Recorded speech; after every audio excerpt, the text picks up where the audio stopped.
ಯೇಸು ಕ್ರಿಸ್ತನಲ್ಲಿ ಪ್ರಿಯ ಸಹೋದರ ಸಹೋದರಿಯರೇ, ದೈವಜನರೇ, ಇವತ್ತು ಸಬ್ಬತ್ ದಿನದ ಆನ್ಲೈನ್ ಆರಾಧನೆಗೆ ಕ್ರಿಸ್ತನ ಪರಿಶುದ್ಧ ನಾಮದಲ್ಲಿ ತಮ್ಮೆಲ್ಲರನ್ನು ನಾನು ಸ್ವಾಗತ ಬಯಸುತ್ತೇನೆ. ಪ್ರಿಯರಾದವರೇ, ನಮ್ಮೆಲ್ಲರಿಗೆ ತಿಳಿದಿರುವ ಹಾಗೆಯೇ ಇವತ್ತು ದಿನಗಳಲ್ಲಿ ನಮ್ಮ ರಕ್ಷಕನಾದಂಥ ಯೇಸು ಕ್ರಿಸ್ತನ ಆಲಯದ ಬಾಗಿಲುಗಳು ಆರಾಧನೆಗಾಗಿ ಮುಚ್ಚಲ್ಪಟ್ಟಿವೆ. ಆದಾಗಲೂ ನಾವಾದರೂ ಈ ಒಂದು ಮಾಧ್ಯಮದ ಮೂಲಕವಾಗಿ ನಮ್ಮ ಜೀವಿತದ ಒಂದು ಆಲಯದ ಬಾಗಿಲುಗಳನ್ನು ತೆರೆದುಕೊಂಡು ಕ್ರಿಸ್ತನನ್ನು ಆರಾಧಿಸಲಿಕ್ಕೆ ನಾವು ಸೇರಿದ್ದೇವೆ. ಈ ಒಂದು ಸಬ್ಬತ್ ದಿನದ ಒಂದು ಆರಾಧನೆ ನಾವು ಆರಂಭ ಮಾಡುವ ಹಾಗೆ ನಾವು ಶರವಾಗಿ ನಾವು ಪ್ರಾರ್ಥನೆ ಮೂಲಕವಾಗಿ ಒಂದು ಆರಾಧನೆಗೆ ಸಿದ್ಧಪಡಿಸಿಕೊಳ್ಳೋಣ. ಪ್ರಾರ್ಥನೆ ಮಾಡೋಣ. ಶುದ್ಧನು ಪರಿಶುದ್ಧನಿಂಬುದಾಗಿ ಸಕಲ ದೂತಗಣಗಳಿಂದ ಹೊಗಳಲ್ಪಡತಕ್ಕಂಥ ನಮ್ಮ ಕರ್ತನಾದ ಯೇಸು ರಕ್ಷಕನೇ, ನಿನ್ನ ಪರಿಶುದ್ಧ ನಾಮಕ್ಕೆ ಸ್ತೋತ್ರ. ನಿನ್ನ ಪರಿಶುದ್ಧ ನಾಮದಲ್ಲಿ ಈ ಒಂದು ಆನ್ಲೈನ್ ಮಾಧ್ಯಮದ ಮೂಲಕವಾಗಿ ನಿನ್ನ ಆರಾಧನೆಯಲ್ಲಿ ನಾವು ಭಾಗಿಗಳಾಗಿದ್ದೇವೆ. ಈ ಒಂದು ಅವಕಾಶದಲ್ಲಿ ನಮ್ಮನ್ನು ನಡೆಸಿರುವುದಕ್ಕಾಗಿ ಸ್ತೋತ್ರ. ಈ ಆರಾಧನೆಯ ಆರಂಭವೂ ಮಧ್ಯವೂ ಅಂತ್ಯವೂ ನೀನೇ ಆಗಿದ್ದುಕೊಂಡು ಘನಮಾನ ಮಹಿಮೆ ಹೊಂದಿಕೊಳ್ಳಬೇಕೆಂಬುದಾಗಿ ರಕ್ಷಕ ಯೇಸುವೆ ಈ ಪ್ರಾರ್ಥನೆ ದೀನತೆ ಬೇಡುತ್ತೇವೆ. ಆಮೆನ್. ಪ್ರಿಯರಾದವರೇ, ಒಂದು ಸಬ್ಬತ್ ದಿನದ ಈ ಒಂದು ಆರಾಧನೆಯಲ್ಲಿ ನಾವಿರುವಾಗ ಈ ದಿನದ ಸಂದೇಶಕ್ಕಾಗಿ ಕೊಡಲ್ಪಟ್ಟಂತಹ ವೇದ ವಾಕ್ಯದ ಭಾಗವನ್ನು ನಾವು ಓದಿ ಕೇಳೋಣ. ಹೌದು, ಈ ಒಂದು ದಿನದ ಸಂದೇಶದ ವಾಕ್ಯದ ಭಾಗವು ಹೊಸ ಒಡಂಬಡಿಕೆಯಲ್ಲಿ ಇರುತ್ತದೆ. ಅದು ಶ್ರೀ ಯೋಹಾನನು ಬರೆದಿರುವಂತಹ ಸುವಾರ್ತೆ 3ನೇ ಅಧ್ಯಾಯ ವಚನ 1ರಿಂದ ಮುಂದಿನ ಕೆಲವು ವಾಕ್ಯಗಳು. ಯೋಹಾನನು ಬರೆದಿರುವಂತಹ ಸುವಾರ್ತೆ 3ನೇ ಅಧ್ಯಾಯ ವಚನ ಆರಂಭದಿಂದ ಮುಂದಿನ ಕೆಲವು ವಾಕ್ಯಗಳು. ಇಲ್ಲಿ ಈ ರೀತಿ ಬರೆಯಲ್ಪಟ್ಟಿರುತ್ತದೆ: ಫರಿಸಾಯರಲ್ಲಿ ಯೆಹೂದ್ಯರ ಹಿರಿಯ ಸಭೆಯವನಾದ ನಿಕೋದೇಮನೆಂಬ ಒಬ್ಬ ಮನುಷ್ಯನಿದ್ದನು. ಅವನು ರಾತ್ರಿಯಲ್ಲಿ ಯೇಸುವಿನ ಬಳಿಗೆ ಬಂದು ಆತನಿಗೆ, ಗುರುವೇ, ನೀನು ದೇವರ ಕಡೆಯಿಂದ ಬಂದ ಬೋಧಕನೆಂದು ಬಲ್ಲೆವು. ನೀನು ಮಾಡುವಂತಹ ಈ ಸೂಚಕ ಕಾರ್ಯಗಳನ್ನು ದೇವರ ಸಹಾಯವಿಲ್ಲದೆ ಮಾಡುವುದು ಯಾರಿಂದಲೂ ಆಗುವುದು ಎಂದು ಕೇಳಿದನು. ಅದಕ್ಕೆ ಯೇಸು, ನಾನು ನಿನಗೆ ನಿಜ ನಿಜವಾಗಿ ಹೇಳುತ್ತೇನೆ, ಒಬ್ಬನು ಹೊಸದಾಗಿ ಹುಟ್ಟದಿದ್ದರೆ ಅವನ ದೇವರ ರಾಜ್ಯವನ್ನು ಕಾಣಲಾರನು ಅಂದನು. ನಿಕೋದೇಮನಾಥನನ್ನು, ಮನುಷ್ಯನು ಮುದುಕನಾದ ಮೇಲೆ ಹುಟ್ಟುವುದು ಹೇಗೆ? ಅವನು ತನ್ನ ತಾಯಿಯ ಗರ್ಭದಲ್ಲಿ ತಿರುಗಿ ಸೇರಿ ಹುಟ್ಟುವುದಾದೀತೆ ಎಂದು ಕೇಳಿದನು. ಅದಕ್ಕೆ ಯೇಸು, ನಾನು ನಿನಗೆ ನಿಜ ನಿಜವಾಗಿ ಹೇಳುತ್ತೇನೆ, ಒಬ್ಬನು ನೀರಿನಿಂದಲೂ ಆತ್ಮನಿಂದಲೂ ಹುಟ್ಟದಿದ್ದರೆ ದೇವರ ರಾಜ್ಯಕ್ಕೆ ಸೇರಲಾರನು. ದೇಹದಿಂದ ಹುಟ್ಟಿದ್ದು ದೇಹವೇ, ಆತ್ಮನಿಂದ ಹುಟ್ಟಿದ್ದು ಆತ್ಮವೇ ಅಂದನು ಎಂಬುತ್ತದೆ. ದೇವರ ವಾಕ್ಯಗಳನ್ನು ನಮ್ಮೆಲ್ಲರ ಆತ್ಮಗಳ ಪ್ರಯೋಜನಾರ್ಥಕವಾಗಿ ಆಶೀರ್ವದಿಸಲಿ. ಆಮೆನ್. ಕ್ರಿಸ್ತನಲ್ಲಿ ಪ್ರಿಯರಾದವರೇ, ತಮಗೆ ತಿಳಿಸ್ತಕ್ಕಂಥ ಒಂದು ಪ್ರಕಟಣೆ ಏನೆಂದರೆ, ಈ ಒಂದು ದಿನಗಳಲ್ಲಿ ನಮ್ಮ ಕರ್ತನ ಪರಿಶುದ್ಧವಾದ ಆಲಯದ ಬಾಗಿಲು ಆರಾಧನೆಗಾಗಿ ಮುಚ್ಚಲ್ಪಟ್ಟಿರುವಾಗ ನಾವು ಸಭೆಯಾಗಿ ಆತನ ಆಲಯದಲ್ಲಿ ಆರಾಧನೆಗಾಗಿ ಸೇರಿ ಬರತಕ್ಕಂಥದ್ದು ಇರುವುದಿಲ್ಲ. ಹೀಗಿರೋದ್ರಿಂದ ನಾವು ಈ ಒಂದು ಸಮಯದಲ್ಲಿ ಈ ಮಾಧ್ಯಮದ ಮೂಲಕವಾಗಿ ಪ್ರಕಟಿಸುತ್ತಾ ಪ್ರಕಟಣೆಗಳು ಈ ರೀತಿ ಇರುತ್ತವೆ. ಮುಂದಿನ ಸಬ್ಬತ್ ದಿನದ ಆನ್ಲೈನ್ ಆರಾಧನೆ ಸರಿಯಾಗಿ ಬೆಳಿಗ್ಗೆ 9:30 ಗಂಟೆಗೆ ಆರಂಭವಾಗುತ್ತದೆ. ತಾವುಗಳಾದರೂ ಸರಿಯಾದ ಸಮಯದಲ್ಲಿ ಬೆಳಗ್ಗೆ 9:30 ಗಂಟೆಗೆ ತಮ್ಮೇನೇ ಕೆಲಸ ಕಾರ್ಯಗಳಿದ್ದರೂ ಅವುಗಳನ್ನು ಬದಿಗಿಟ್ಟು ಈ ಒಂದು ಸಂದಿಗ್ಧವಾದಂತಹ ಸ್ಥಿತಿ, ಈ ಒಂದು ದಿನಮಾನಗಳಲ್ಲಿ ನಾವಿರುವಾಗ ಕರ್ತನಾದ ಯೇಸುವಿನ ಸಾನ್ನಿಧ್ಯದಲ್ಲಿ ಸೇರಿ ಬರುವಂಥದ್ದು, ನಮ್ಮ ಪ್ರಾರ್ಥನೆ ವಿಜ್ಞಾಪನೆಗಳನ್ನು ತಿಳಿಯಪಡಿಸುವಂಥದ್ದು, ಆತನ ಸಾನ್ನಿಧ್ಯದಲ್ಲಿ ಆತನ ವಾಕ್ಯಗಳ ಧ್ಯಾನದಲ್ಲಿ ಸಮಯ ಕಳೆದರ ಮೂಲಕವಾಗಿ ಆತ್ಮದ ಶಾಂತಿ ಸಮಾಧಾನಗಳನ್ನು ಹೊಂದಿಕೊಳ್ಳತಕ್ಕಂಥದ್ದು ಎಷ್ಟು ವಿಶೇಷವಾದಂಥದ್ದು. ಆದ್ದರಿಂದ ಈ ಒಂದು ದಿನ, ಈ ಒಂದು ಸಮಯ ವಿಶೇಷವಾದದ್ದು ಎಂಬುದಾಗಿ ಅರಿತುಕೊಂಡು ಆಲಸ್ಯ ಮಾಡದೆ ಆನ್ಲೈನ್ ಆರಾಧನೆಗಳಲ್ಲಿ ನಾವು ಪ್ರತಿಯೊಬ್ಬರು ನಾವು ಭಾಗಿಯಾಗಿ ಶಾಂತಿ ಸಮಾಧಾನವನ್ನು ಹೊಂದಿಕೊಳ್ಳೋಣ. ಪ್ರಿಯರೇ, ಈ ಒಂದು ಸಮಯದಲ್ಲಿ ನಮ್ಮ ಸಭೆಯಲ್ಲಿ ಹಲವು ಪ್ರಿಯ ಯವನಸ್ಥ ಮಕ್ಕಳು ಪರಿಶುದ್ಧ ವಿವಾಹದಲ್ಲಿ ಪ್ರವೇಶ ಮಾಡಲಿಕ್ಕಿದ್ದಾರೆ. ಇದು ಕ್ರಿಸ್ತನ ಒಂದು ಚಿತ್ತವಾಗಿರುತ್ತದೆ. ಹಾಗಾಗಿ ಒಂದು ಸಮಯದಲ್ಲಿ ನಾನು ಪ್ರಕಟಣೆ ಮಾಡುತ್ತೇನೆ. ಇದು 2ನೇ ಸಾರಿ ಪ್ರಕಟಿಸುವಂತಹ ಪ್ರಕಟಣೆ ಇದಾಗಿರುತ್ತದೆ. ನಮ್ಮ ಸಭೆಯ ಸದಸ್ಯರು ಶ್ರೀಮತಿ ಶ್ರೀ ನರಸಪ್ಪ ಇವರ ಪ್ರಿಯ ಮಗನಾಗಿರುವಂತಹ ನರೇಂದ್ರ ಕುಮಾರ್ ಎಂಬಾತನಿಗೂ ಮತ್ತು ಇದೇ ನಮ್ಮ ಸಭೆಯ ಸದಸ್ಯರು ಶ್ರೀಮತಿ ಶ್ರೀ ಸುರೇಶ್ ಸುಶೀಲಾ ಇವರ ಪ್ರಿಯ ಮಗಳಾಗಿರುವಂತಹ ಕುಮಾರಿ ವಿಜಯಲಕ್ಷ್ಮಿ ಎಂಬಾಕೆಯು ಪರಿಶುದ್ಧ ವಿವಾಹವು ಮೇ ತಿಂಗಳು ದಿನಾಂಕ 14ರಂದು ಬೆಳಗ್ಗೆ 9:30 ಗಂಟೆಗೆ ಟ್ರಿನಿಟಿ ಮೆಥಡಿಸ್ಟ್ ಚರ್ಚ್ನಲ್ಲಿ ನಡೆಸಲ್ಪಡುತ್ತದೆ.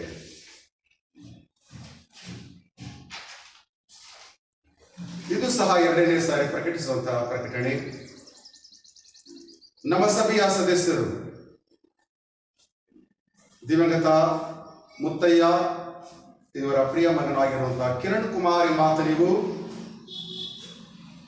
ಮತ್ತು ಆದೋನಿ ಈ ಒಂದು ಪಟ್ಟಣದ ನಿವಾಸಿಗಳು ಶ್ರೀಮತಿ ಶ್ರೀ ಈರಣ್ಣ ಇವರ ಪ್ರಿಯ ಮಗಳಾಗಿರುವಂತಹ ಕುಮಾರಿ ಭಂಡಾರಿ ಶ್ವೇತ ಎಂಬಾಕೆಯು ಪರಿಶುದ್ಧ ವಿವಾಹವು ಮೇ ತಿಂಗಳು ದಿನಾಂಕ 13ರಂದು ಬೆಳಿಗ್ಗೆ 8:30 ಗಂಟೆಗೆ ಟ್ರಿನಿಟಿ ಮೆಥಡಿಸ್ಟ್ ಚರ್ಚ್ನಲ್ಲಿ ನೆರವೇರಿಸಲಾಗುತ್ತದೆ.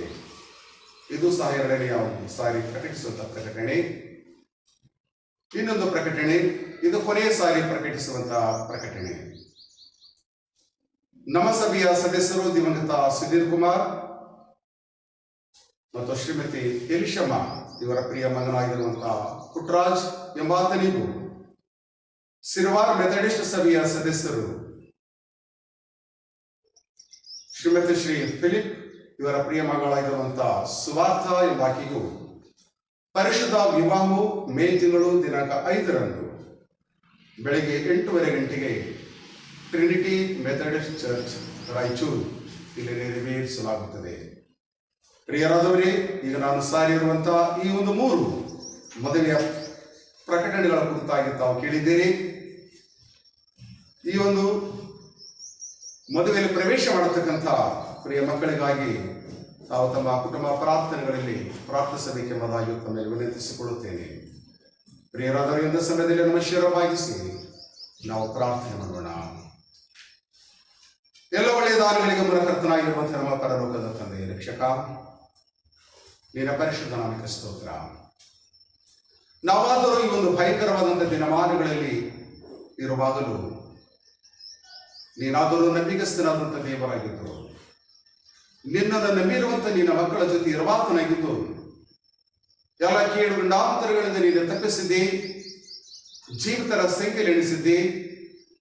ಈ ಸಬ್ಬತ್ ದಿನದಂದು ನಿನ್ನ ಪಾದಗಳ ಹಿಡಿದಾವರಿಗಳಲ್ಲಿ ನಾವು ಶಿರವಾಗಿ ಆರಾಧನೆ ಮಾಡತಕ್ಕಂಥ ಅವಕಾಶದಲ್ಲಿ ನಮ್ಮನ್ನು ನಡೆಸಿದ್ದಿ. ಸ್ತೋತ್ರ ನಮ್ಮ ದೇವರೇ. ನಮ್ಮ ಕರ್ತನಾದ ಯೇಸು ರಕ್ಷಕನೇ, ನಾವಾದರೂ ನಿನ್ನ ಕೃಪಾಶೀರ್ವಾದದಿಂದ ಈ ಲೋಕದ ಜೀವಿತದಲ್ಲಿ ನಮಗೆ ಏನೇನು ಅವಶ್ಯಕ ಉಂಟು ಅದೆಲ್ಲವನ್ನು ಹೊಂದಿದ ಮಕ್ಕಳಾಗಿದ್ದೇವೆ. ಸ್ತೋತ್ರ. ನಾವಾದರೂ ನಿನ್ನವರೆಂಬುದಾಗಿ ಕರೆಯಲ್ಪಡತಕ್ಕಂಥ ಮಕ್ಕಳು ಈ ಲೋಕದ ಜನರ ದೃಷ್ಟಿಯಲ್ಲಿ ಯಾವುದೇ ಕೊರತಿಲ್ಲದ ಮಕ್ಕಳಾಗಿರಬೇಕೆಂಬುದಾಗಿ ಬಯಸಿ ಪರಲೋಕದಲ್ಲಿ ನೀನು ಹೊಂದಿದ ಸರ್ವಶ್ರೇಷ್ಠ ಸೌಭಾಗ್ಯವನ್ನಾದರೂ ವೈಭವನ್ನಾದರೂ ನೀನು ನಮಗಾಗಿ ತ್ಯಾಗ ಮಾಡಿದಿ. ನಿನ್ನನ್ನು ನೀನು ಬರೆದು ಮಾಡಿಕೊಡಿ. ಈ ಸುರಕ್ಷಿತನೇ ಸ್ತೋತ್ರ. ಇಂಥ ನಿನ್ನ ಮಾತನ್ನು ನಂಬಿರುವಂತವರು ಧನ್ಯರೆಂಬುದಾಗಿ ನಿನ್ನ ವಾಕ್ಯದಲ್ಲಿ ಬರೆಯಲ್ಪಟ್ಟಿರುವ ಹಾಗೆ ನಾವು ಧನ್ಯರು. ಈ ಸ್ತೋತ್ರ. ಪ್ರವೇಶ ರಕ್ಷಕ, ಕೇವಲ ಅಲ್ಪರಾದಂಥ ನಮ್ಮ ಜೀವಿತದಲ್ಲಿ ನೀನು ಅನುಗ್ರಹಿಸಿರುವ ಈ ಸಬ್ಬತ್ ದಿನಕ್ಕಾಗಿ ವಂದಿಸುತ್ತೇವೆ. ನಾವಾದರೂ ಸಭೆಯಾಗಿ ನಿನ್ನ ಪರಿಶುದ್ಧವಾದ ಆಲಯದಲ್ಲಿ ನಾವು ಸೇರಿ ಬಾರದೆ ಹೋಗಿರಬಹುದು. ಆದರೆ ನಿನ್ನ ಕೃಪೆಯಿಂದ ಕುಟುಂಬವಾಗಿ ನಮ್ಮ ಕುಟುಂಬಗಳಲ್ಲಿ ನಿನ್ನ ಪರಿಶುದ್ಧವಾದ ಸಾನ್ನಿಧ್ಯದಲ್ಲಿ ಆರಾಧನೆಯಲ್ಲಿ ಸೇರಿ ಬರತಕ್ಕಂಥ ಭಾಗ್ಯವನ್ನು ನಿನ್ನಿಂದ ಹೊಂದಿಕೊಂಡಿದ್ದೇವೆ. ಅದಕ್ಕಾಗಿ ಸ್ತೋತ್ರ. ಪ್ರವೇಶ ನೀನು ಹೇಳಿದಿ, ಎಲ್ಲಿ ಬರಾಗಲಿ ಮೂವರಾಗಲಿ ನನ್ನ ಹೆಸರನ್ನು ಸೇರಿ ಬರುತ್ತಾರೋ ಅಲ್ಲಿ ನಾನಿದ್ದೇನೆ ಎಂಬುದಾಗಿ. ಈ ನಿನ್ನ ವಾಕ್ಯವನ್ನು ನಾವು ಗಮನಿಸುವಾಗ ರಕ್ಷಕನೇ, ಈ ಒಂದು ದಿನಮಾನಗಳಲ್ಲಿ ನಾವಾದರೂ ನಿಜವಾಗಲೂ ಸಭೆಯಾಗಿ ಗುಂಪಾಗಿ ನಾವು ಸೇರಿ ಬಾರದೆ ಹೋಗಿರುವಂಥದ್ದು ಅದು ನಿನ್ನ ಒಂದು ಚಿತ್ತ. ನಾವು ಕುಟುಂಬವಾಗಿ ನಿನ್ನನ್ನು ಆರಾಧಿಸುವಂಥದ್ದನ್ನು ಮರೆತು ಬಿಟ್ಟಿದ್ದೇವೆ. ಆದ್ದರಿಂದಲೇ ಏನು, ನೀನಾದರೂ ನಮಗೆ ಕುಟುಂಬವಾಗಿ ಸೇರಿ ಬರತಕ್ಕಂಥ ಅವಕಾಶ ಕೊಟ್ಟಿದ್ದೇವೆ.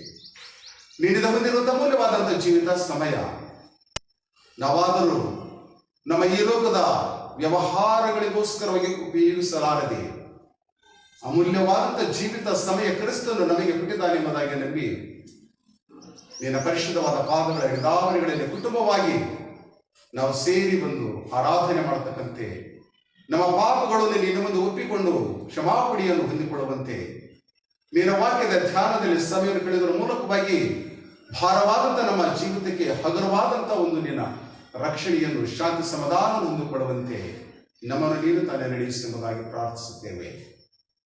ಕರ್ತನಾದ ಸುರಕ್ಷಕ, ನಾವು ಕೇವಲ ಪಾಪಿಗಳೇ ನಮ್ಮ ದೇವರೇ. ನಮ್ಮಲ್ಲಿ ಪಾಪವಿಲ್ಲ ಎಂಬುದಾಗಿ ಹೇಳಿದರೆ ನಾವು ನಮ್ಮನ್ನು ನಾವೇ ಮೋಸಗೊಳಿಸಿಕೊಳ್ಳತಕ್ಕಂಥ ಜನರಾಗಿದ್ದೇವೆ. ಹೌದು, ಭಕ್ತನಾದಂಥ ದಾವೀದನಾದನು ಶ್ರೇಷ್ಠ ಭಕ್ತನು, ನಿನ್ನ ಜನರಾದಂಥ ಇಸ್ರಾಯೇಲರ ಶ್ರೇಷ್ಠ ಅರಸನು. ಆದವನು ನಿನ್ನ ಸಾನ್ನಿಧ್ಯದಲ್ಲಿ ತನ್ನನ್ನು ಸಂಪೂರ್ಣವಾಗಿ ತೆಗೆಸಿಕೊಂಡನು, ತನ್ನ ಪಾಪಗಳನ್ನು ನಿನ್ನ ಮುಂದೆ ಅರಿಕೆ ಮಾಡಿಕೊಂಡನು. ಹೌದು, ನಿನ್ನಿಂದ ಕ್ಷಮಾಪಣೆಯನ್ನು ಹೊಂದಿಕೊಂಡನು. ಅದೇ ಪ್ರಕಾರವಾಗಿ ನಮ್ಮ ಕರ್ತನಾದ ಯೇಸು ರಕ್ಷಕನೇ, ಈ ಸಮಯದಲ್ಲಿ ನಿನ್ನ ಮಕ್ಕಳಾದಂಥ ನಾವಾದವು ನಿನ್ನ ಪರಿಶುದ್ಧವಾದ ಕ್ರೂಜಿಗೆಯನ್ನು ದೃಷ್ಟಿಸುತ್ತಾ ನಮ್ಮ ಶರೀರಗಳನ್ನು ಬಾಗಿಸಿ, ಕರ್ತನಾದ ಯೇಸು ರಕ್ಷಕನೇ, ನಾವು ಕೇವಲ ಪಾಪಿಗಳೇ, ನಮಗೆ ತಿಳಿದು ತಿಳಿಯಲಾರದು ನಿನಗೆ ಕೇವಲ ನಿನಗೆ ವಿರೋಧವಾಗಿ ಪಾಪ ಮಾಡಿದ್ದೇವೆ ಎಂಬುದಾಗಿ ಒಪ್ಪಿಕೊಂಡು ಕ್ಷಮಾಪಣೆಯನ್ನು ಬಿಡುತ್ತೇವೆ. ಹೌದು ರಕ್ಷಕ, ನೀನು ತಾನೇ ಹೇಳಿದ್ದೀರಿ, ನಿಮ್ಮ ಪಾಪಗಳನ್ನು ಒಪ್ಪಿಕೊಂಡು ನನ್ನಲ್ಲಿ ಕ್ಷಮಾಪಣೆ ಬಿಡುವುದಾದರೆ ನಾನು ಕ್ಷಮಿಸುತ್ತೇನೆ ಎಂಬುದಾಗಿ. ಹೌದು ನಮ್ಮ ದೇವರೇ, ಯೇಸುವೆ, ನೀನು ಸಾನ್ನಿಧ್ಯಕ್ಕೆ ಬರತಕ್ಕಂಥವರನ್ನು ತಳ್ಳಿ ಬಿಡಲಾರದಂಥ ದೇವರೇ ನೀನು, ಮಾಡಬೇಕೆಂದಿರುವಂಥ ಕೇಳಿಗೆ ಮನಮರಗುವಂಥ ದೇವರು ನೀನು. ಅಂದು ನಿನಗೆ ಪಟ್ಟಣದ ಜನರಾದರೂ ಪಾಪದ ಜೀವಿತದಲ್ಲಿ ಜೀವಿಸುತ್ತಿದ್ದಂಥ ಜನರು ನಿನ್ನಿಂದ ದೂರವಾಗಿ ಹೋದಂಥವರು.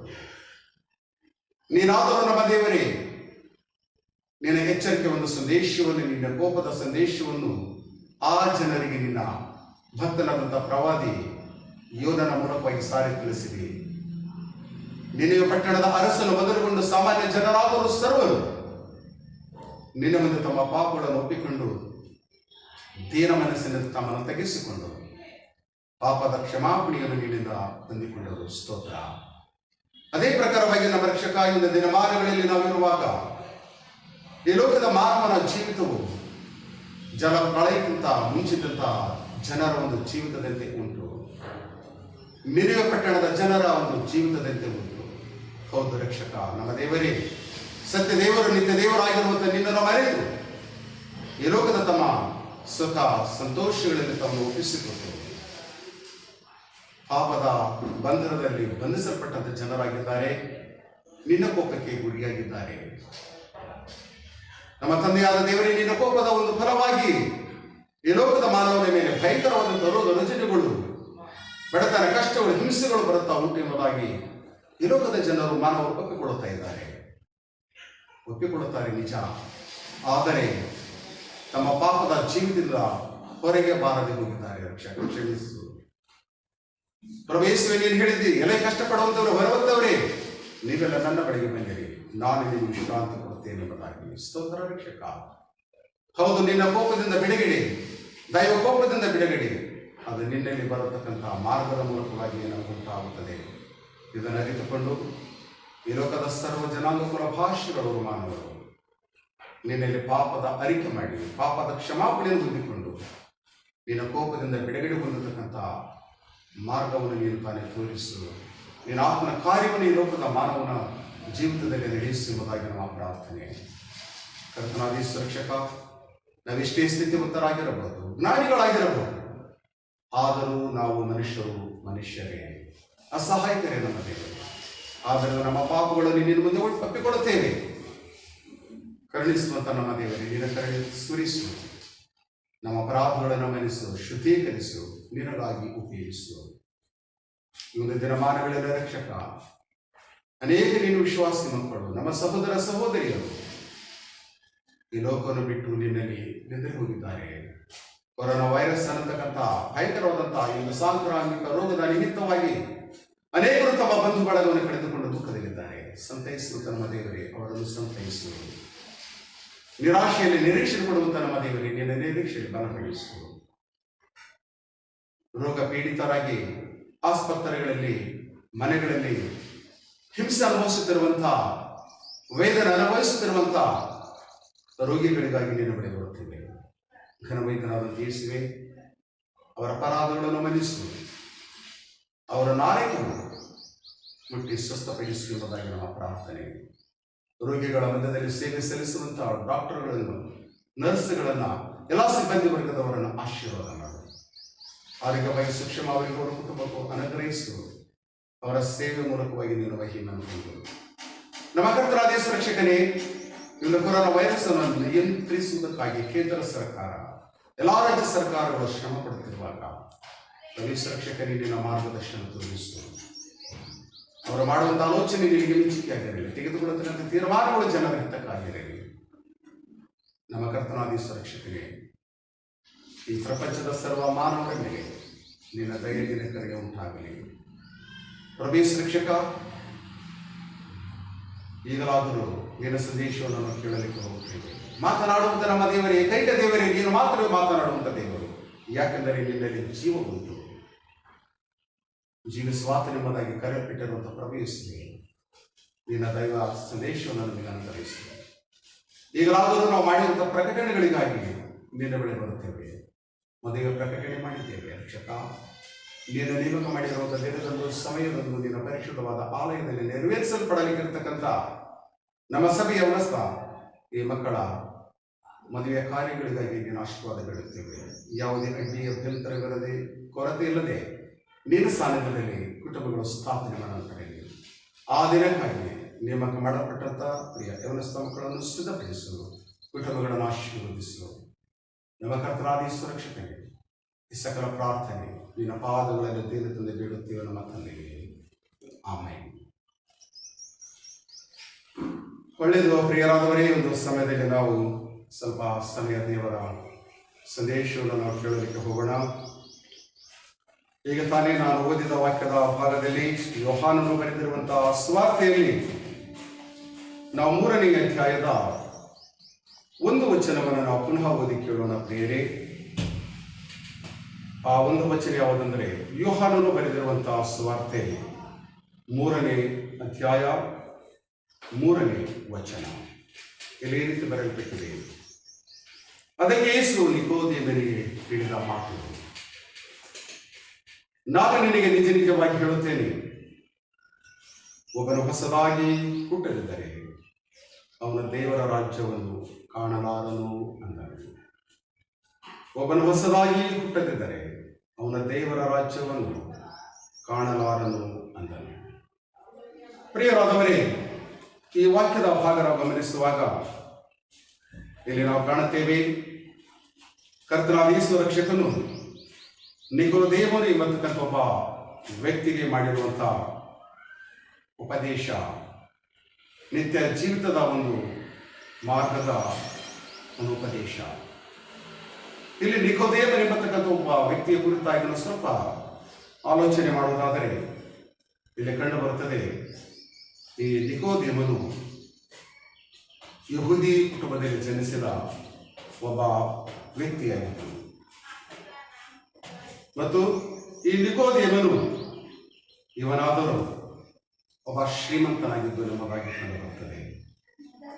ಅದಕ್ಕೆ ಸಾಕ್ಷಿ ನಾವು ನೋಡುವಾಗ ಯೋಹಾನನು ಬರೆದಿರುವಂತಹ ಸುವಾರ್ತೆಯಲ್ಲಿ 19ನೇ ಅಧ್ಯಾಯದ ವಚನ 39 ಮತ್ತು 40ನೇ ವಚನ ನಾವು ನೋಡುವಾಗ ಕಂಡು ಬರುತ್ತದೆ, ಯೇಸು ಕ್ರಿಸ್ತನು ಆತನು ಮರಣವನ್ನು ಹೊಂದಿದ ನಂತರ ಯೇಸು ಕ್ರಿಸ್ತನ ಒಂದು ದೇಹಕ್ಕೆ ಗೌರವ ಸಲ್ಲಿಸುವುದಕ್ಕಾಗಿ ಈ ನಿಕೋದೇಮನು ಸುಮಾರು 100 ಸೇರಿನಷ್ಟು ಸುಗಂಧ ದ್ರವ್ಯಗಳನ್ನ ಯೇಸು ಕ್ರಿಸ್ತನ ದೇಹಕ್ಕೆ ಹಚ್ಚುವುದಕ್ಕಾಗಿ ಆತನು ತಂದು ಕೊಟ್ಟನು ಎಂಬುದಾಗಿ ನಾವು ಕಾಣುತ್ತೇವೆ. ಅಂದರೆ ಈತನೊಬ್ಬ ಶ್ರೀಮಂತನಾಗಿದ್ದನು. ಇನ್ನು ಮೂರನೇದಾಗಿ ನಾವು ನೋಡುವಾಗ ಇವನು ಫರಿಸಾಯ ಗುಂಪಿಗೆ ಸೇರಿದಂತ ಒಬ್ಬ ವ್ಯಕ್ತಿಯಾಗಿದ್ದನು. ಫರಿಸಾಯರೆಂದರೆ ಈಗಿನ ಬ್ರಾಹ್ಮಣರಿಗಿಂತಲೂ ಹೆಚ್ಚಿನ ಜ್ಞಾನಿಗಳು, ಧರ್ಮಶಾಸ್ತ್ರ ಪಂಡಿತರು ಇವರಾಗಿದ್ದರು ಎಂಬುದಾಗಿ ನಮಗೆ ಕಂಡು ಬರುತ್ತದೆ.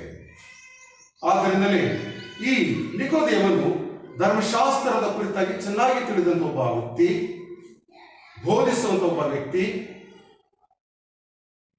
ಎಲ್ಲವನ್ನು ಧರ್ಮಶಾಸ್ತ್ರದ ಕುರಿತಾಗಿ ತಿಳಿದಂತ ಶ್ರೇಷ್ಠ ಜ್ಞಾನಿ ಈ ನಿಕೋದೇಮನು ಆಗಿದ್ದನು. ಮತ್ತು ಮುಂದೆ ನಾವು ನೋಡುತ್ತೇವೆ, ಈ ನಿಕೋದೇಮನು ಯಹೂದ್ಯರ ಸಭಾಮಂದಿರದ ಒಬ್ಬ ಅಧಿಕಾರಿಯಾಗಿದ್ದನು. ಸಭಾಮಂದಿರದಲ್ಲಿ ಇರತಕ್ಕಂಥ 70 ಜನ ಸದಸ್ಯರ ಮೇಲೆ ಒಂದು ಅಧಿಕಾರಿ. ಸಭಾಮಂದಿರದ ಸದಸ್ಯರು 70 ಜನ, ಆ 70 ಜನರ ಮೇಲೆ ಒಬ್ಬ ಅಧಿಕಾರಿ. ಆತನು ನಿಕೋದೇಮನು ಆಗಿದ್ದನು. ಹಾಗಾದರೆ ಪ್ರಿಯರೇ, ಇವರ ಜೀವನ ಚರಿತ್ರೆ ನಾವು ನೋಡುವಾಗ ಯಹೂದ್ಯರು, ಶ್ರೀಮಂತರು, ಸಭಾಮಂದಿರದ ಒಬ್ಬ ಅಧಿಕಾರಿ, ಇಷ್ಟೆಲ್ಲ ಆಗಿದ್ದರು ಈತನು ಶಾಂತಿ ಸಮಾಧಾನವನ್ನು ಕಾಣದಂತ ಒಬ್ಬ ವ್ಯಕ್ತಿಯಾಗಿದ್ದನು. ಲೋಕದ ಜನರ ದೃಷ್ಟಿಯಲ್ಲಿ ಏನು ಇರಬೇಕಾಗಿತ್ತು ಎಲ್ಲ ಇತ್ತು, ಆದರೆ ದೇವರ ದೃಷ್ಟಿಯಲ್ಲಿ ಏನು ಇರಬೇಕಾಗಿತ್ತು ಅದು ಅವನಲ್ಲಿ ಇರಲಿಲ್ಲ. ಹೌದು ಪ್ರಿಯರೇ, ನಮ್ಮ ಕರ್ತನಾದ ಯೇಸು ಕ್ರಿಸ್ತನು ಹೇಳಿದ ಒಂದು ಮಾತು ನಮ್ಮ ನೆನಪಿಗೆ ಬರುತ್ತದೆ. ಕ್ರಿಸ್ತನು ಕೊಟ್ಟಂತ ಒಂದು ಸಂದೇಶ ಏನೆಂದರೆ, ಒಬ್ಬ ಮನುಷ್ಯನು ಲೋಕವನ್ನು ಸಂಪಾದನೆ ಮಾಡಿಕೊಂಡರು, ಅದು ಹಣವಾಗಿರಬಹುದು, ಜ್ಞಾನವಾಗಿರಬಹುದು, ಅಧಿಕಾರ ಅಂತಸ್ತು ಆಗಿರಬಹುದು, ಜನಬಲವಾಗಿರಬಹುದು, ಏನೆಲ್ಲ ಸಂಪಾದನೆ ಮಾಡಿಕೊಂಡಿದ್ದರು, ಅವರು ಪ್ರಾಣ ನಷ್ಟಪಟ್ಟರೆ ಪ್ರಯೋಜನವಿಲ್ಲವೇ ಇಲ್ಲ ಪ್ರಿಯರೇ. ಹಾಗಾದರೆ ಯೇಸು ಕ್ರಿಸ್ತನ ಒಂದು ವಾಕ್ಯದಲ್ಲಿ ಕಂಡು ಬರುತ್ತದೆ, ಈ ಒಂದು ದೇಹಕ್ಕಿಂತಲೂ ಆತ್ಮವು ವಿಶೇಷವಾದಂಥದ್ದು ಎಂಬುದಾಗಿ. ಅಂದರೆ ಈ ಲೋಕದ ಒಂದು ವಿಷಯಗಳು ಎಷ್ಟು ಅಸ್ಥಿರವೋ ಅದೇ ರೀತಿಯಲ್ಲಿ ಮನುಷ್ಯನ ಒಂದು ಶರೀರವು ಅಸ್ಥಿರವಾದಂಥದ್ದು, ಆತ್ಮವು ಶಾಶ್ವತವಾದಂಥದ್ದು ಎಂಬುದಾಗಿ. ಆದ್ದರಿಂದಲೇ ಈ ನಿಕೋದೇಮನಿಗೆ ಶಾಂತಿ ಇರಲಿಲ್ಲ, ಸಮಾಧಾನವಿರಲಿಲ್ಲ, ಸಂತೃಪ್ತಿ ಇರಲಿಲ್ಲ. ಆದ್ದರಿಂದಲೇ ಲೋಕದ ರಕ್ಷಕನು, ಲೋಕದ ಜನರ ಒಂದು ಜೀವಿತದಲ್ಲಿ ಎಂದೂ ಕಾಣದಿರತಕ್ಕಂಥ ಒಂದು ವಿಶೇಷವಾದಂಥ ವ್ಯಕ್ತಿಯನ್ನು ನಿಕೋದೇಮನ ಕ್ರಿಸ್ತನಲ್ಲಿ ಕಂಡುಕೊಂಡಿರುವಾಗ ಆ ಕ್ರಿಸ್ತ ಯೇಸುವಿನ ಬಳಿಗೆ ಹೋಗಿ ತನ್ನ ಜೀವಿತದ ಒಂದು ಸಮಸ್ಯೆಗೆ ಪರಿಹಾರವನ್ನು ಕಂಡುಕೊಳ್ಳಬೇಕೆಂಬುದಾಗಿ ಆಲೋಚನೆ ಮಾಡ್ತಾನೆ. ಆದರೆ ಒಬ್ಬ ಅಧಿಕಾರಿಯಾಗಿ, ಒಬ್ಬ ಶ್ರೀಮಂತನಾಗಿ, ಒಬ್ಬ ಧರ್ಮಶಾಸ್ತ್ರ ಪಂಡಿತನಾಗಿ ಜನರ ಮುಂದೆ, ಪಬ್ಲಿಕ್ನಲ್ಲಿ, ಎಲ್ಲರ ಕಣ್ಣ ಮುಂದೆ ಯೇಸುವಿನ ಬಳಿಗೆ ಹೋಗಲಿಕ್ಕೆ ಆತನ ಮನಸ್ಸು ಮಾಡುವುದಿಲ್ಲ. ಯಾಕಂದರೆ ಜನರು ತನ್ನನ್ನು ಕುರಿತು ಏನಂದುಕೊಳ್ಳುತ್ತಾರೆ, ಇಲ್ಲವೇ ಯೇಸು ಕ್ರಿಸ್ತನ ಕುರಿತಾಗಿ ಈಗಾಗಲೇ ಜನರು, ಅದರಲ್ಲಿ ವಿಶೇಷವಾಗಿ ಮಹಾಯಾಜಕರುಗಳು, ಶಾಸ್ತ್ರಿಗಳು, ಪಂಡಿತರು ಯೇಸು ಕ್ರಿಸ್ತನ ಕುರಿತಾಗಿ ದ್ವೇಷ ಮಾಡ್ತಾ ಇದ್ದಾರೆ. ನಾನು ಹಗಲು ಸಮಯದಲ್ಲಿ ಕ್ರಿಸ್ತನ ಬಳಿಗೆ ಹೋಗುವುದಾದರೆ ತನಗೆ ಅವರಿಂದ ತೊಂದರೆ ಉಂಟಾಗುತ್ತದೆ, ಅಧಿಕಾರವು ಕಸಿದುಕೊಳ್ಳಲ್ಪಡುತ್ತದೆ, ಎಲ್ಲವನ್ನೂ ಆಲೋಚನೆ ಮಾಡ್ತಾನೆ ನಿಕೋದೇಮನು. ಅಂದರೆ ಈ ಲೋಕದ ಜನರಿಗೆ, ಅಧಿಕಾರಿಗಳಿಗೆ ಭಯಪಡ್ತಾನೆ. ಆದ್ದರಿಂದಲೇ ಕತ್ತಲೆ ಒಂದು ಸಮಯದಲ್ಲಿ, ರಾತ್ರಿ ಒಂದು ಸಮಯದಲ್ಲಿ ಯೇಸುವನ್ನು ಸ್ಪಂದಿಸುವಂತ ಒಂದು ಯೋಚನೆ ಮಾಡ್ತಾನೆ. ರಾತ್ರಿ ಒಂದು ಸಮಯ. ಈಗಾಗಲೇ ನಿಕೋದೇಮನ ಒಂದು ಜೀವಿತವು ಕತ್ತಲಿಂದ ತುಂಬಿಸಲ್ಪಟ್ಟಿದೆ. ನಿಕೋದೇಮನ ಜೀವಿತದಲ್ಲಿ ಈ ಲೋಕ ಉಂಟು, ಆದರೆ ಕ್ರಿಸ್ತನಿಲ್ಲ. ನಿಕೋದೇಮನ ಒಂದು ಜೀವಿತದಲ್ಲಿ ಈ ಲೋಕದ ಎಲ್ಲ ಅಧಿಕಾರ ಸೇರಿ ಸಂಪತ್ತು ಉಂಟು, ಆದರೆ ದೇವರು ಇಲ್ಲ. ಹಾಗಾದರೆ ದೇವರಿಲ್ಲದ ಒಬ್ಬನ ಜೀವಿತ ಅದು ಅಂಧಕಾರದ ಒಂದು ಜೀವಿತ, ಅದು ಅಂಧಕಾರದ ಒಂದು ಜೀವಿತ. ಅದಕ್ಕಾಗಿ ನಮ್ಮ ಹಿಂದೂ ಧರ್ಮಶಾಸ್ತ್ರಗಳಲ್ಲಿ ನಾವು ನೋಡುತ್ತೇವೆ, ಒಬ್ಬ ಭಕ್ತನ ಒಂದು ಪ್ರಾರ್ಥನೆ, ಅಸತೋಮ ಸದ್ಗಮಯ ತಮಸೋಮ ಜ್ಯೋತಿರ್ಗಮಯ ಮೃತ್ಯೋರ್ಮ ಅಮೃತಂ ಗಮಯ ಎಂಬುದಾಗಿ. ಅಂದರೆ ನನ್ನನ್ನು ಅಸತ್ಯದಿಂದ ಸತ್ಯಕ್ಕೆ ನಡೆಸು, ಕತ್ತಲಿಂದ ಬೆಳಕಿಗೆ ನಡೆಸು, ಮರಣದಿಂದ ನಿತ್ಯ ಜೀವಿತಕ್ಕೆ ನಡೆಸು ಎಂಬುದಾಗಿ ಒಬ್ಬ ಭಕ್ತನ ವಿಶ್ವಾಸಿ ದೇವರಿಗೆ ಮಾಡತಕ್ಕಂಥ ಒಂದು ಪ್ರಾರ್ಥನೆ. ಇಲ್ಲಿಯೂ ನಿಕೋದೇಮನಾದರೂ ಎಲ್ಲವನ್ನೂ ಹೊಂದಿದ್ದಾನೆ, ಆದರೆ ಅಂಧಕಾರದ ಜೀವಿತ ಅವನ ಒಂದು ಜೀವಿತ. ಹಾಗಾಗಿ ಅಂಧಕಾರದ ಒಂದು ಜೀವಿತದಿಂದ ಕ್ರಿಸ್ತನ ಬಳಿಗೆ ಬಂದು ಬೆಳಕನ್ನು ಹೊಂದಿಕೊಳ್ಳತಕ್ಕಂಥ ಒಂದು ಪ್ರಯತ್ನವನ್ನು ಆತನು ಮಾಡ್ತಾನೆ ಪ್ರಿಯರೇ. ಹಾಗಾಗಿ ರಾತ್ರಿಯ ಒಂದು ಸಮಯವನ್ನೇ ಆತನು ಆರಿಸಿಕೊಳ್ಳುತ್ತಾನೆ.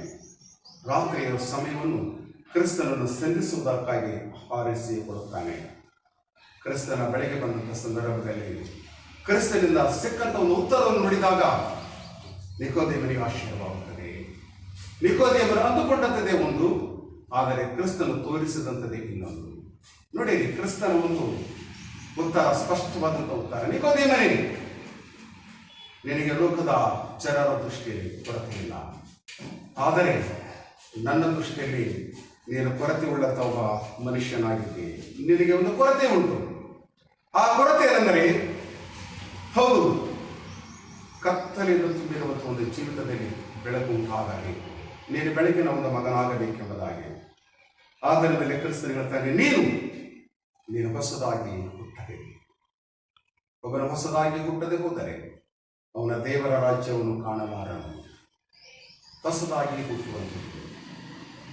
ಹುಟ್ಟುವಂಥದ್ದು ಅಂದರೆ ನಿಕೋದೇಮನ ಅದರ ಆಲೋಚನೆ ಮಾಡಿದಂಥದ್ದು ಲೋಕದ ಒಂದು ರೀತಿಯ ಒಂದು ಜನ್ಮ, ಲೋಕದ ರೀತಿಯ ಒಂದು ಜನನ.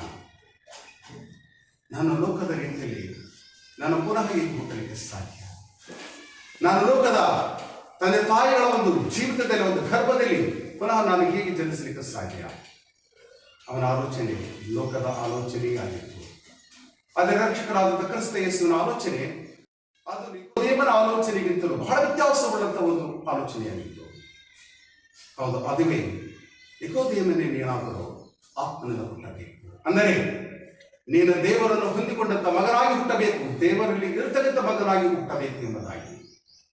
ಆತ್ಮನಿಂದ, ಹೌದು ಪ್ರೇರಣೆ, ಆತ್ಮ ಅದು ಕರ್ತನಾದಂತಹ ಯೆಹೋವನು ತಾನೆ ಆದಾಮ ಹವಳಿಗೆ ಕೊಟ್ಟಂಥ ಒಂದು ಆತ್ಮ.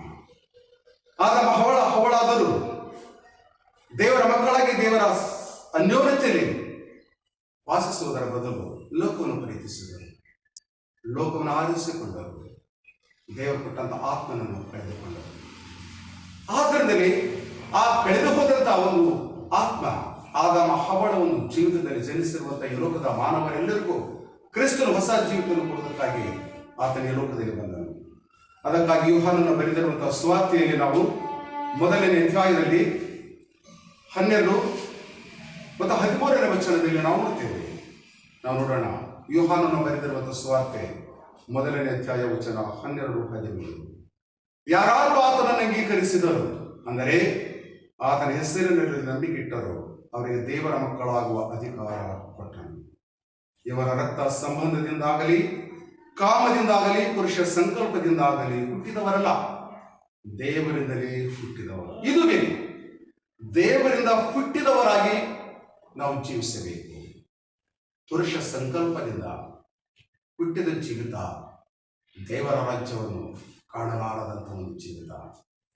ನಾವು ಪುರುಷ ಸಂಕಲ್ಪದಿಂದ ಇಲ್ಲವೇ ಮಾನವ ಸಂಕಲ್ಪದಿಂದ, ಮಾನವ ಸಂಬಂಧದಿಂದ ಜನಿಸಿದವರಾಗಿ ಈ ಲೋಕದಲ್ಲಿರುವಾಗ ಕ್ರಿಸ್ತನನ್ನು ಹೊಂದಿಕೊಳ್ಳದೆ, ನಮ್ಮ ದೇವರನ್ನು ಹೊಂದಿಕೊಳ್ಳದೆ ನಾವು ಪರಲೋಕ ರಾಜ್ಯವನ್ನು ಸೇರಲಿಕ್ಕೆ ಸಾಧ್ಯವಿಲ್ಲ. ಆದ್ದರಿಂದಲೇ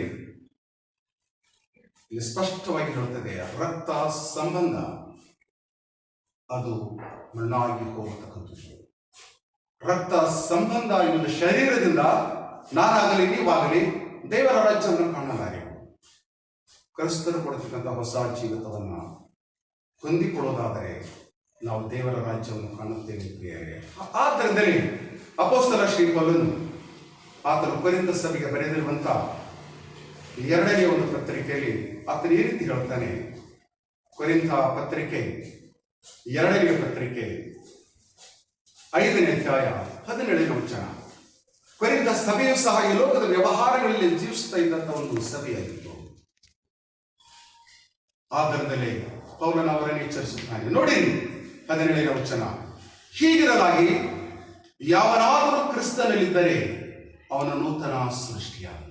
ಎಷ್ಟು ವಿಶೇಷವಾದ ಅಂದರೆ ನಾವು ಕ್ರಿಸ್ತನಲ್ಲಿ ಇರುವಂಥವರಾಗಿ ಕಾಣಬೇಕು.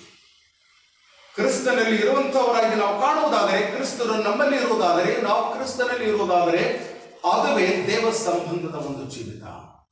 ಆದಾಮ ಹವ್ವಳು ದೇವರ ಸಂಬಂಧದಲ್ಲಿ ಇದ್ದರು, ಆದರೆ ತಮ್ಮ ಒಂದು ಲೋಕದ ಆಶಯದ ನಿಮಿತ್ತವಾಗಿ ಆ ಸಂಬಂಧವನ್ನು ಕಳೆದುಕೊಂಡರು. ಕಳೆದು ಹೋದಂಥ ಸಂಬಂಧವನ್ನು ಕ್ರಿಸ್ತನಲ್ಲಿ ತನ್ನ ದೇವರ ಪುನಃ ನಮಗೆ ವಾಗ್ದಾನ ಮಾಡಿದನು. ಆದ್ದರಿಂದಲೇ ಪೌಲನು ಹೇಳ್ತಾನೆ, ಆ ಕ್ರಿಸ್ತನಲ್ಲಿ ನಾವು ಇರುವಂಥವರಾಗಿ ಕಾಣಬೇಕು. ಕ್ರಿಸ್ತನಲ್ಲಿ ಇರುವಂಥವರಾಗಿ ಕಾಣುವುದಾದರೆ ಅದುವೇ ನೂತನ ಸೃಷ್ಟಿ. ಪಾಪದ ಒಂದು ಜೀವಿತದ ರಕ್ತ ಸಂಬಂಧದ ಈ ಒಂದು ಸೃಷ್ಟಿ, ಒಂದು ಶರೀರ, ಇದು ಪರಲೋಕ ರಾಜ್ಯವನ್ನು ಸೇರಲಾರದಂಥ ಒಂದು ಶರೀರ. ಆದ್ದರಿಂದಲೇ ನಾವು ಸಮಾಧಿ ಮಾಡುವಾಗ ಹೇಳ್ತೇವೆ, ಇದು ಮಣ್ಣಿಗೆ ಸೇರಲಿ, ಇದು ಬೂದಿಗೆ ಸೇರಲಿ, ಧೂಳಿಗೆ ಸೇರಲಿ ಎಂಬುದಾಗಿ ನಾವು ಹೇಳಿ ಸಮಾಧಿ ಮಾಡುತ್ತೇವೆ. ಆದರೆ ದೇವರಿಂದ ಹೊಂದಿಕೊಳ್ಳತಕ್ಕಂಥ ಒಂದು ಆತ್ಮ, ಅದು ನೂತನ ಸೃಷ್ಟಿ. ಅದು ಈ ಲೋಕದಲ್ಲಿದ್ದವರು, ಈ ಲೋಕದಲ್ಲಿ ಬಿಟ್ಟವರು ಕ್ರಿಸ್ತನಲ್ಲಿ ಜೀವಿಸುವಂಥದ್ದು. ಹಾಗಾಗಿ ಕ್ರಿಸ್ತನು ಹೇಳಿದ ಮಾತಳಿಗೆ ಹೇಳಿದೆ, ನಾನೇ ಪುನರುತ್ಥಾನವು ಜೀವವಾಗಿದ್ದೇನೆ, ನನ್ನನ್ನು ನಂಬತಕ್ಕಂಥವನು ಸತ್ತರು ಜೀವಿಸುವನು. ಎಷ್ಟು ವಿಶೇಷವಾದದ್ದು ಪ್ರಿಯರೇ. ಇಂಥ ಒಂದು ಸೃಷ್ಟಿ ನಾವು ಹೊಂದಿಕೊಳ್ಳಬೇಕೆಂಬುದಾಗಿ ಕ್ರಿಸ್ತನು ನಮ್ಮಿಂದ ಬಯಸುತ್ತಾನೆ. ಇಂಥ ಒಂದು ನೂತನವಾದಂಥ ಸೃಷ್ಟಿ. ಈ ಲೋಕದಲ್ಲಿದ್ದರೂ ನಾವು ಕ್ರಿಸ್ತನ ಮಗನಾಗಿ ಮಗಳಾಗಿ, ಈ ಲೋಕವನ್ನು ಬಿಟ್ಟವರು ನಾವು ಕ್ರಿಸ್ತನ ಮಗನಾಗಿ ಮಗಳಾಗಿ ಜೀವಿಸಬೇಕು. ಅದು ಕ್ರಿಸ್ತನಲ್ಲಿ ನಾವು ಇರುವುದರ ಮೂಲಕವಾಗಿ ಕೊಡಲ್ಪಡತಕ್ಕಂಥದ್ದು. ಆದ್ದರಿಂದ ಅಪೊಸ್ತಲ ಪೌಲನು ಕೊಲೊಸ್ಸೆ ಸಭೆಗೆ ಬರೆದಿರುವಂತಹ ಪತ್ರಿಕೆಯಲ್ಲಿ ಆತನು ಹೇಳ್ತಾನೆ, 3ನೇ ಅಧ್ಯಾಯ 2ನೇ ವಚನದಲ್ಲಿ ಏನೆಂದರೆ, ಮೇಲಿರುವಂಥವಳ ಮೇಲೆ ಮನಸ್ಸಿಡಲಿ, ಭೂ ಸಂಬಂಧವಾದವಳ ಮೇಲೆ ಇಡಬೇಡಿ. ಎಷ್ಟು ವಿಶೇಷವಾದದ್ದು. ಮೇಲಿರುವಂಥವಳ ಮೇಲೆ ಮನಸ್ಸಿಡಿ, ಭೂ ಸಂಬಂಧವಾದವಳ ಮೇಲೆ ಇಡಬೇಡಿ. ಯಾಕಂದರೆ ನೀವು ಸತ್ತಿರಲ್ಲ.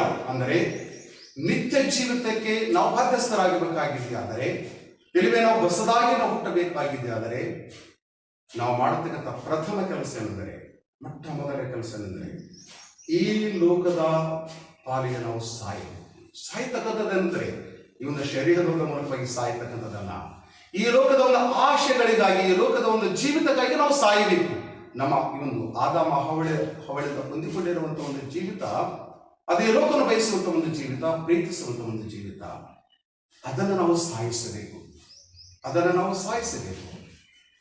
ಅದುವೇ ಮರಣ. ಹೌದು, ಆ ಕ್ರಿಸ್ತನಿಗಾಗಿ ಜೀವಿಸಬೇಕು. ಅದುವೇ ಪುನರುತ್ಥಾನ. ಅದಕ್ಕಾಗಿ ಪೌಲನು ಹೇಳ್ತಾನೆ, ಯಾಕೆಂದರೆ ನೀವು ಸತ್ತಿರಲ್ಲ, ನಿಮ್ಮ ಜೀವವು ಕ್ರಿಸ್ತನೊಂದಿಗೆ ದೇವರಲ್ಲಿ ಮರೆಯಾಗಿಟ್ಟರೆ. ಅಂದರೆ ಕ್ರಿಸ್ತನು ನಂಬಿರುವಂಥ ಮಕ್ಕಳು ತಮ್ಮ ಮನಸ್ಸನ್ನು ಮೇಲುಗಡೆಗೆ ಇಟ್ಟಂಥವರಾಗಿರಬೇಕು. ಈ ಲೋಕವನ್ನು ದೃಷ್ಟಿಸುವಂಥವರಾಗಿರಬಾರದು. ಇವತ್ತರ ಪ್ರಪಂಚ ನಾವು ನೋಡುವಾಗ ಕಾಣುತ್ತದೆ ಪ್ರಿಯರೇ, ಈ ಲೋಕವನ್ನು ಪ್ರೀತಿಸುವಂಥವರ ಜೀವಿತ ಏನಾಗಿದೆ? ಕ್ರಿಸ್ತನ ಮಾತು ಸುಮಾರು 1000 ವರ್ಷಗಳ ಮುಂಚೆ ಸಾರಲ್ಪಟ್ಟಂಥ ಸಂದೇಶ ಇದರಲ್ಲಿ ಇರುತ್ತಾ ಉಂಟು. ಒಬ್ಬ ಮನುಷ್ಯನು ಲೋಕವನ್ನೆಲ್ಲ ಸಂಪಾದನೆ ಮಾಡಿಕೊಂಡರು, ಏನು ಪ್ರಯೋಜನವಿಲ್ಲ. ಈ ದಿನಮಾನಗಳಲ್ಲಿ ಕೊರೋನಾ ಒಂದು ಸಾಂಕ್ರಾಮಿಕ ರೋಗದ ಒಂದು ನಿಮಿತ್ತವಾಗಿ ಈ ಲೋಕದ ಮಾನವನು ಇಕ್ಕಟ್ಟಿನ ಸ್ಥಿತಿಯಲ್ಲಿ ಸಿಲುಕಿದ್ದಾನೆ. ಏನೆಂದರೆ, ನಾನು ಯಾವುದನ್ನು ಆರಿಸಿಕೊಳ್ಳಬೇಕು? ಈ ಲೋಕ ಬೇಕು ಅಥವಾ ನಾನು ಜೀವಿಸಬೇಕು? ಈ ಲೋಕ ಬೇಕಾಗಿದೆ, ಆದರೆ ಈ ಲೋಕದ ಆಸ್ತಿ ಕೆಲಸ ಮಾಡಲಾರದು. ಹೌದು ಪ್ರಿಯರೇ, ಪ್ರತಿಯೊಬ್ಬರು ಇದನ್ನು ನಾವು ನೋಡುವಾಗ ಹಣದ ಆಶೆ ಬೇಡ, ಹೌದು ಅಧಿಕಾರ ಅಂತಸ್ತು ನನಗೆ ಬೇಡ, ನಾನು ಬದುಕಬೇಕೆಂಬುದಾಗಿ ಆಲೋಚನೆ ಮಾಡುತ್ತಾ ಇದ್ದಾರೆ. ಹೌದು ಪ್ರಿಯರೇ, ಇವತ್ತು ನಾನು ಬದುಕಬೇಕು, ನಾನು ಸದಾಕಾಲ ಬದುಕಬೇಕು, ಆ ಒಂದು ಇಚ್ಛೆ ಮನಸ್ಸು ನಿಮಗೆ ಇದೆಯಾ? ನನಗಿದೆಯಾ? ಹಾಗಾದರೆ ನನ್ನ ಒಂದು ದೃಷ್ಟಿ ಮೇಲ್ಗಡೆ ಇರುವಂಥದ್ದಾಗಿರಬೇಕು. ಈ ಲೋಕದಲ್ಲಿ ನೋಡುವಂಥದ್ದು ಅದು ನಾಶನ, ಮೇಲ್ಗಡೆ ನೋಡತಕ್ಕಂಥದ್ದು ಅದು ರಕ್ಷಣೆ, ನಿತ್ಯ ಜೀವಿತ. ಆದ್ದರಿಂದ ಅಪೊಸ್ತಲ ಪೌಲನಾದರೂ ಆತನು ನನ್ನ ಹಾಗೆ ನಿಮ್ಮ ಹಾಗೆ ಲೋಕದಲ್ಲಿ ಆತನು ಜೀವಿಸಿದ ಒಬ್ಬ ವ್ಯಕ್ತಿ ಆತನು ಆಗಿದ್ದರೂ ಸಹ, ಆತನು ಒಬ್ಬ ದುಷ್ಟನಾಗಿದ್ದರೂ ಸಹ ಕ್ರಿಸ್ತನನ್ನು ಕಂಡುಕೊಂಡ ನಂತರ ಈ ಲೋಕದ ವಿಷಯಗಳಿಗೆ ಆತನು ಸಾಯುತ್ತಾನೆ. ಅದೇ ನಿಜವಾದ ಕ್ರೈಸ್ತ ಜೀವಿತ, ಅದುವೇ ನಿಜವಾದಂಥ ಕ್ರಿಸ್ತನ ಒಂದು ಮಕ್ಕಳ ಒಂದು ಜೀವಿತವಾಗಿದೆ ಪ್ರಿಯರೇ. ಈ ಲೋಕದ ಪಾಲಿಗೆ ಸಾಯುವಂಥದ್ದು, ಈ ಲೋಕದ ವಿಷಯಗಳಿಗೆ ಸಾಯುವಂಥದ್ದು, ಈ ಲೋಕದ ಆಸ್ತಿ ಅಧಿಕಾರದ ಪಾಲಿಗೆ ಸಾಯುವಂಥದ್ದು. ಅದಕ್ಕಾಗಿ ಪೌಲನು ಹೇಳ್ತಾನೆ ಅಂದರೆ ಫಿಲಿಪ್ಪಿ ಪತ್ರಿಕೆಯಲ್ಲಿ ನಾವು ನೋಡುವಾಗ ಮೊದಲನೇ ಒಂದು ಅಧ್ಯಾಯ 20ನೇ ವಚನದಲ್ಲಿ ನಾವು ನೋಡುತ್ತೇವೆ, ನಾನು ಯಾವ ವಿಷಯಗಳಲ್ಲಾದರೂ ನಾಚಿಕೆ ಪಡೆದು ಎಂದಿನಂತೆ ಈಗಲೂ ಸಹ ತುಂಬಾ ಧೈರ್ಯದಿಂದ ಇರುವುದರಿಂದ ಬದುಕಿದರೂ ಸರಿ ಸತ್ತರೂ ಸರಿ ನನ್ನ ದೇಹದ ಮೂಲಕ ಕ್ರಿಸ್ತನಿಗೆ ಮಹಿಮೆ ಉಂಟಾಗಬೇಕೆಂದು ನನಗೆ ಬಹಳ ಅಭಿಲಾಷೆಯಾಗಿದೆ. ನನ್ನ ದೇಹದ ಮೂಲಕವಾಗಿ ಯಾರಿಗೆ ಮಹಿಮೆ? ನನಗೆ ಮಹಿಮೆಯಲ್ಲ, ನನ್ನ ಕುಟುಂಬಕ್ಕೆ ಮಹಿಮೆಯಲ್ಲ, ಆದರೆ ಕ್ರಿಸ್ತನಿಗೆ ಮಹಿಮೆ ಎಂಬುದಾಗಿದೆ.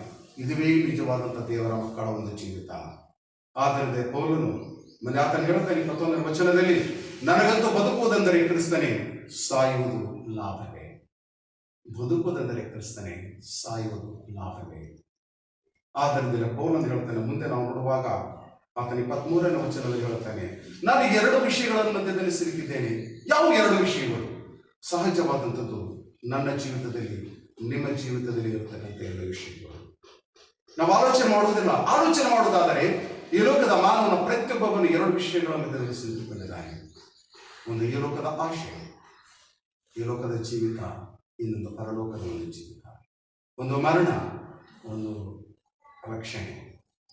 ಹೌದು ಪ್ರಿಯರೇ, ಈ 2 ವಿಷಯಗಳಲ್ಲಿರುವಾಗ ಈ ಲೋಕದ ಒಂದು ಆಸ್ತಿ ಅಂತಸ್ತು ಸಂತೋಷ ಕೊಡುತ್ತದೆ ನಿಜ, ಆದರೆ ಶಾಶ್ವತವಾದಂಥದ್ದು ಅಲ್ಲ. ಅದು ನಾವೆಲ್ಲರೂ ಬಲ್ಲೆವು, ಆದರೂ ಅನೇಕರು ಅದನ್ನೇ ಪ್ರೀತಿಸುತ್ತೇವೆ. ಆದರೆ ಪೌಲನ ಅಪೊಸ್ತಲ ಶ್ರೀ ಪೌಲನ ಒಂದು ಜೀವಿತದಲ್ಲಿ ಶ್ರೇಷ್ಠತೆಯನ್ನು ಕಂಡುಕೊಳ್ಳುತ್ತೇವೆ. ಪೌಲನು ಯಾವುದೇ ವಿಷಯದಲ್ಲಿ ಲೋಕದ ಜನರ ದೃಷ್ಟಿಯಲ್ಲಿ ಕಡಿಮೆ ಇರಲಿಲ್ಲ. ಆದರೂ ಕ್ರಿಸ್ತನನ್ನು ಹೊಂದಿಕೊಂಡ ನಂತರ ಕ್ರಿಸ್ತನ ಒಂದು ಬೆಳಕಿನಲ್ಲಿ ಈ ಲೋಕವನ್ನು ಆತನು ಹೋಲಿಕೆ ಮಾಡಿ ನೋಡ್ತಾನೆ. ಹೋಲಿಕೆ ಮಾಡಿ ನೋಡುವಾಗ ಆತನು ಹೇಳ್ತಾನೇನೆಂದರೆ, ಈ 2ರ ಮಧ್ಯದಲ್ಲಿ ಕ್ರಿಸ್ತನ ಮತ್ತು ಈ ಲೋಕದ ಮಧ್ಯದಲ್ಲಿ ನಾನಿದ್ದೇನೆ. ಹಾಗಾದರೆ ನನ್ನ ಒಂದು ಡಿಸಿಷನ್, ನನ್ನ ತೀರ್ಮಾನ ಏನೆಂದರೆ, ನನ್ನ ಬಯಕೆ, ನನ್ನ ಆಶೆ ಏನೆಂದರೆ, ನಾನು ಕ್ರಿಸ್ತನನ್ನು ಆರಿಸಿಕೊಳ್ಳಬೇಕು. ಈ ಲೋಕದ ಎಲ್ಲ ವಿಷಯಗಳಿಂದ ಬಿಡುಗಡೆ ಹೊಂದಿ ನಾನು ಕ್ರಿಸ್ತನಲ್ಲಿ ಇರುವಂಥವನಾಗಿ ಕಾಣಬೇಕೆಂಬುದಾಗಿ ಹೇಳ್ತಾನೆ. ಕ್ರಿಸ್ತನಲ್ಲಿ ಇರುವಂಥವನಾಗಿ ಕಾಣಬೇಕು. ಪ್ರಿಯರಾದಂಥವರೇ, ನಿನ್ನ ಜೀವಿತದ ಉದ್ದೇಶ ಏನಾಗಿದೆ? ನಾವು ಯಾರಲ್ಲಿ ಇದ್ದೇವೆ? ಯಾರಲ್ಲಿ ಇರುವಂಥವರಾಗಿ ನಾವು ಕಾಣುತ್ತಿದ್ದೇವೆ? ಈ ಲೋಕದಲ್ಲಿ ಇರುವಂಥವರಾಗಿದ್ದೇವೋ, ಕ್ರಿಸ್ತನಲ್ಲಿ ಇರುವಂಥವರಾಗಿದ್ದೇವೋ? ಹಾಗಾದರೆ ಈ ಒಂದು ವಾಕ್ಯದ ಬೆಳಕಿನಲ್ಲಿ ನಮ್ಮನ್ನು ಪರೀಕ್ಷೆ ಮಾಡಿಕೊಳ್ಳೋಣ. ಹೌದು, ಕ್ರಿಸ್ತನಾದರೂ 2 ವಿಷಯಗಳನ್ನು ನಿಕೋದೇವನ ಮುಂದಿಟ್ಟಿದ್ದಾನೆ. ಒಂದು ಈ ಲೋಕ, ಇನ್ನೊಂದು ಪರಲೋಕ. ಒಂದು ಮರಣ, ಒಂದು ಜೀವ, ನಿತ್ಯ ಜೀವಿತ. ನಿತ್ಯ ಜೀವಿತವನ್ನು ಕೊಡೋದಕ್ಕಾಗಿ ಕ್ರಿಸ್ತನ ಈ ಲೋಕದಲ್ಲಿ ಆತನು ಮಾನವನಾಗಿ ಆತನು ಜನಿಸಿ ಬಂದಿದ್ದಾನೆ. ನೂತನ ಸೃಷ್ಟಿ. ಆದಾಮ ಹವಳಿಂದ ನಾವು ಹೊಂದಿಕೊಂಡಂಥದ್ದು ಹಳೆಯ ಒಂದು ಸೃಷ್ಟಿ, ಅದು ಪಾಪದ ಒಂದು ಸೃಷ್ಟಿ. ಆದರೆ ಅದು ಪಾಪದ ಒಂದು ಜೀವಿತ ಒಂದು ಸೃಷ್ಟಿಯನ್ನ ನಾವು ಅಳಿಸಿ ಹಾಕಬೇಕು, ಹೊಸ ಸೃಷ್ಟಿಯನ್ನು ಸ್ವೀಕಾರ ಮಾಡಿಕೊಡಬೇಕು. ಆ ನೂತನ ಸೃಷ್ಟಿಗೆ ಕ್ರಿಸ್ತನು ನಮ್ಮಲ್ಲಿ ಪ್ರವೇಶ ಮಾಡಬೇಕು, ಕ್ರಿಸ್ತನು ನಮ್ಮ ಜೀವಿತದಲ್ಲಿ ಇರಬೇಕು ಎಂಬುದಾಗಿ. ಆದ್ದರಿಂದ ನಿಕೋದೇವನಿಗೆ ಮಾಡಿದ ಉಪದೇಶ ಕ್ರಿಸ್ತನು ಈ ಒಂದು ದಿನಗಳಲ್ಲಿಯೂ ನಮಗೂ ಸಹ ಉಪದೇಶ ಮಾಡುವ ಆತನಾಗಿದ್ದಾನೆ. ಹೌದು, ನೀನು ಬದುಕಿ ಬಾಳಬೇಕು, ನಿನಗೆ ರಕ್ಷಣೆ ಬೇಕು. ನೀನು ಯಾವುದನ್ನು ಆರಿಸಿಕೊಳ್ಳುತ್ತೀಯೋ, ಈ ಲೋಕವನ್ನು ಆರಿಸಿಕೊಳ್ಳುತ್ತೀಯೋ, ಇಲ್ಲವೇ ಮೇಲಿರುವಂಥ ಲೋಕ ದೇವರ ರಾಜ್ಯವನ್ನು ಆರಿಸಿಕೊಳ್ಳುತ್ತೀಯೋ? ದೇವರ ರಾಜ್ಯಕ್ಕೆ ಬಾಧ್ಯಸ್ಥನಾಗಬೇಕಾಗಿದೆ. ಆದರೆ ನೂತನ ಸೃಷ್ಟಿ ನೀನು ಆಗಬೇಕು. ನೂತನ ಸೃಷ್ಟಿ, ನೂತನ ಜೀವಿತ ನೀನು ಹೊಂದಿಕೊಳ್ಳಬೇಕು. ಆ ನೂತನ ಜೀವಿತ ಕ್ರಿಸ್ತನಲ್ಲಿ ಹೊರತು ಬೇರೆ ಎಲ್ಲೂ ಸಿಗದು. ಹಾಗಾಗಿ ಕ್ರಿಸ್ತನು ತಾನೇ ಹೇಳಿದರು, ನಾನೇ ಮಾರ್ಗ, ನಾನೇ ಸತ್ಯ, ನಾನೇ ಜೀವ ಎಂಬುದಾಗಿ. ಇಂಥ ಕ್ರಿಸ್ತನನ್ನು ನಾವು ಆರಿಸಿಕೊಳ್ಳೋದಾದರೆ ಹೌದು, ನಾವು ಹೊಸ ಜೀವಿತವನ್ನು ಹೊಂದಿಕೊಳ್ಳುತ್ತೇವೆ. ಆದ್ದರಿಂದಲೇ ಇಲ್ಲಿ ಅರಣ್ಯಕಾಂಡ ಪುಸ್ತಕದಲ್ಲಿ 21ನೇ ಅಧ್ಯಾಯ ವಚನ 7ರಿಂದ 9 ವಚನದವರೆಗಿನ ಭಾಗ ಇಲ್ಲಿ ಆದರೂ ಯೋಹಾನನ ಒಂದು ಸ್ವಾರ್ಥೆಯಲ್ಲಿ ನಾವು ಕಾಣುತ್ತೇವೆ ಪ್ರಿಯರೇ. ಹೌದು, ಅಲ್ಲಿ ಈ ರೀತಿ ಬರೆಯಲ್ಪಟ್ಟಿದೆ. ಅರಣ್ಯಕಾಂಡ ಪುಸ್ತಕದಲ್ಲಿ ನಾವು ನೋಡುವಾಗ ಅಲ್ಲಿ ಅರಣ್ಯಕಾಂಡ ಪುಸ್ತಕ 21ನೇ ಅಧ್ಯಾಯ ವಚನ 7 ಮತ್ತು 9. ಆದ್ದರಿಂದ ಜನರು ಮೋಶೆ ಬಳಿಗೆ ಬಂದು, ನಾವು ನಿನಗೂ ಯೆಹೋವನಿಗೂ ವಿರೋಧವಾಗಿ ಮಾತಾಡಿ ದೋಷಿಗಳಾದೆವು. ಈ ಸರ್ಪಗಳು ನಮ್ಮ ಬಳಿಯಿಂದ ತೊಲಗಿ ಹೋಗುವಂತೆ ನೀನು ಯೆಹೋವನಿಗೆ ಪ್ರಾರ್ಥನಾ ಮಾಡಬೇಕೆಂದು ಬೇಡಿಕೊಂಡರು. ಯೆಹೋವನಿಗೆ ಬೇಡಿಕೊಂಡರು. ಆಗ ಮೋಶೆ ಜನರಿಗೋಸ್ಕರವಾಗಿ ಯೆಹೋವನಿಗೆ ಪ್ರಾರ್ಥನೆ ಮಾಡಿದನು. ಆ ಒಂದು ಸಂದರ್ಭದಲ್ಲಿ ಮೋಶೆಯ ಪ್ರಾರ್ಥನೆಗೆ ಯೆಹೋವನಿಂದ ಸಿಕ್ಕಂತ ಉತ್ತರ ಏನೆಂದರೆ, ಹೌದು, ನೀನು ತಾಮ್ರದ ವಿಷಸರ್ಪವನ್ನು ಆಕಾರವನ್ನು ಮಾಡಿಸಿ ಧ್ವಜ ಸ್ತಂಭದ ಮೇಲೆ ಎತ್ತಿ ನಿಲ್ಲಿಸಬೇಕು. ಸರ್ಪಗಳಿಂದ ಗಾಯಪಟ್ಟವರು ಅದನ್ನು ನೋಡಿ ಬದುಕಿಕೊಳ್ಳುವರು ಎಂದು ಆಜ್ಞಾಪಿಸಿದರು. ತಾಮ್ರದಿಂದ ಮಾಡಿದ ವಿಷಸರ್ಪ ಎತ್ತರದಲ್ಲಿ ಧ್ವಜ ಸ್ತಂಭದ ಮೇಲೆ ಇಡಲ್ಪಟ್ಟಿತು. ಅದನ್ನು ನೋಡಿದ ಇಸ್ರಾಯೇಲರೆಲ್ಲರೂ ರಕ್ಷಿಸಲ್ಪಟ್ಟರು, ಮರಣದಿಂದ ಬಿಡುಗಡೆ ಹೊಂದಿದರು.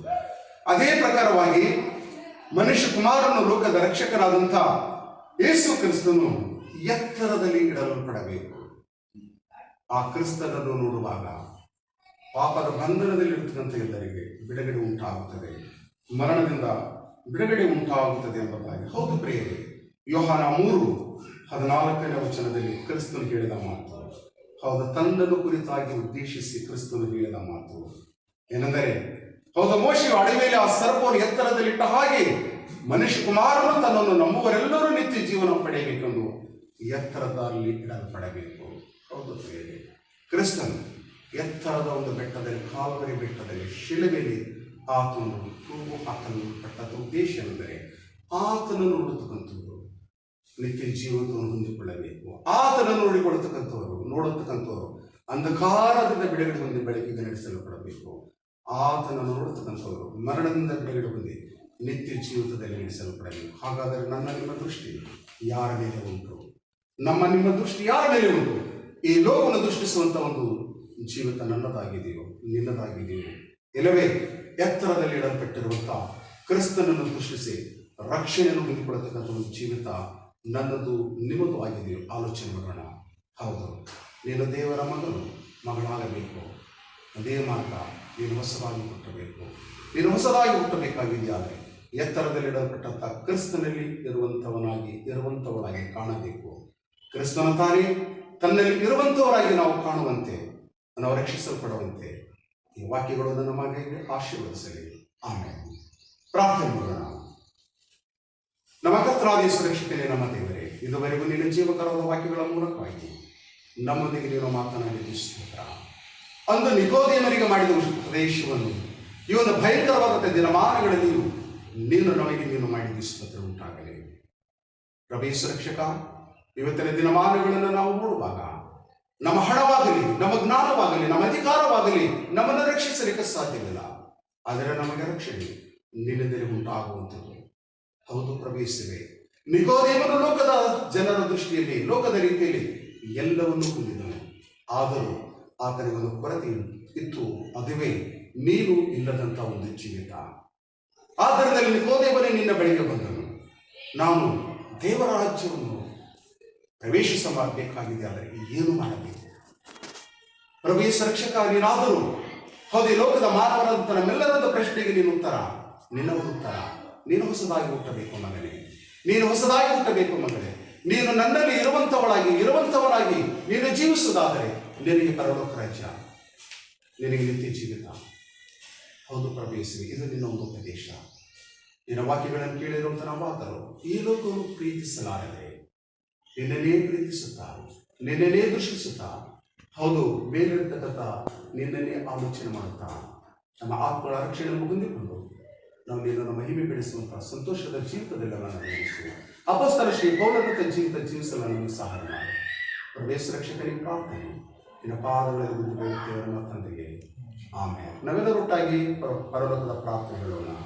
ಪರಲೋಕದಲ್ಲಿರೋ ನಮ್ಮ ತಂದೆ, ನಿನ್ನ ನಾವು ಪರಿಶುದ್ಧಗೊಳಿಸಲ್ಪಡಲಿ. ನಿನ್ನ ರಾಜ್ಯವು ಬರಲಿ, ನಿನ್ನ ಚಿತ್ತವು ಪರಲೋಕದಲ್ಲಿ ನೆರವೇರುವ ಪ್ರಕಾರ ಭೂಲೋಕದಲ್ಲಿ ನೆರವೇರಲಿ. ನಮಗೆ ಅದರಿಂದ ಆಹಾರವನ್ನು ದಯಪಾಲಿಸು, ನಮಗೆ ತಪ್ಪು ಮಾಡಿದರೂ ನಾವು ಕ್ಷಮಿಸಿದಂತೆ ನಮ್ಮ ತಪ್ಪುಗಳನ್ನು ಕ್ಷಮಿಸು, ನಮ್ಮನ್ನು ಶೋಧನೆಗೆ ಸೇರಿಸದೆ ಕೇಡಿನಿಂದ ನಮ್ಮನ್ನು ತಪ್ಪಿಸು. ಯಾಕೆಂದರೆ ರಾಜ್ಯವು ಬಲವು ಮಹಿಮೆ ಸದಾಕಾಲ ನಿನವೇ ಸ್ವಾಮಿ. ಆಮೇಲೆ ನಾವೆಲ್ಲರೊಟ್ಟಾಗಿ ಪ್ರಭುವಿನ ಆಶೀರ್ವಾದವನ್ನು ಹೊಂದಿಕೊಳ್ಳೋಣ. ನಮ್ಮ ಕರ್ತನಾದ ಪ್ರಭು ಯೇಸು ಕ್ರಿಸ್ತರ ಕೃಪೆ, ತಂದೆ ದೇವರ ಅಪಾರವಾದಂತಹ ಪ್ರೀತಿ, ಪರಿಶುದ್ಧಾತ್ಮರ ನ್ಯೂನತೆ, ಸಹವಾಸ, ಐಕ್ಯತೆ ಸದಾಕಾಲ ನಿಮ್ಮೆಲ್ಲರೊಂದಿಗೂ ನಿಲಿಯಾಗಿರಲಿ. ಆಮೇಲೆ